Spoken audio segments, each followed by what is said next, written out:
প্রতিষ্ঠা হবে?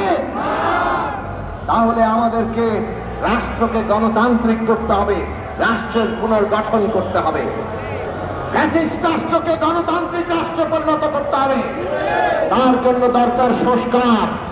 সংস্কার করে এই রাষ্ট্রকে গণতান্ত্রিক করে নতুন বন্দোবস্ত প্রতিষ্ঠা করে দেশের নাগরিকের অধিকার, মর্যাদা, সুযোগের সমতা এইটা প্রতিষ্ঠা করতে হবে।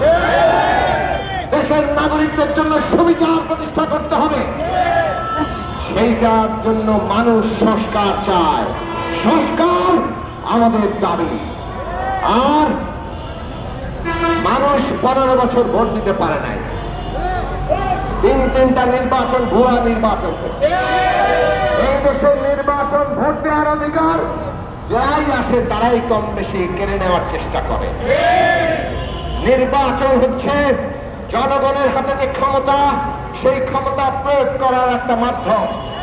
এই বাংলাদেশে জাগতিক জীবনে ক্ষমতার কেন্দ্রকে জনগণ, ক্ষমতার কেন্দ্রকে জনগণ। এই দেশের মানুষ আপনাদের হাত থেকে ক্ষমতা কেড়ে নিতে তারা চায়। তারা চায় ভোটের অধিকার কেড়ে নিয়ে মানুষের সমস্ত অধিকারটা তাদের পকেটে ঢুকিয়েছে। এই জন্য ভোটের অধিকার প্রতিষ্ঠা করা মানে এই দেশের জনগণের অধিকার প্রতিষ্ঠা করা, নাগরিক মর্যাদা প্রতিষ্ঠা করা। জনগণের সম্মতি ছাড়া কি সংস্কার হবে?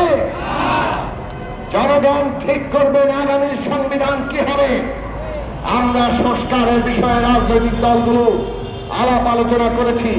অনেকগুলো বিষয় ঐকমত্য হয়েছে, অনেকগুলো বিষয়ে ভিন্ন মত আছে। কিভাবে সমাধান হবে? ঐকমত্য না হয় আমরা সবাই আপনাদের কাছে বললাম যে এইটা আমরা চাই, আপনারা এখন রায় দেন। কিন্তু যেটা ভিন্ন মত, সেটার সমাধান কি? আপনার একমত, আমার একমত, ওনার আর একমত। এর সমাধান কি আমরা মারামারি করে সমাধান করব? তাহলে জনগণের সমাধান দিবে। জনগণ ভোট দিয়ে যাকে বিজয়ী করবে সে দায়িত্ব পাবে ওই ব্যবস্থা বাস্তবায়নের।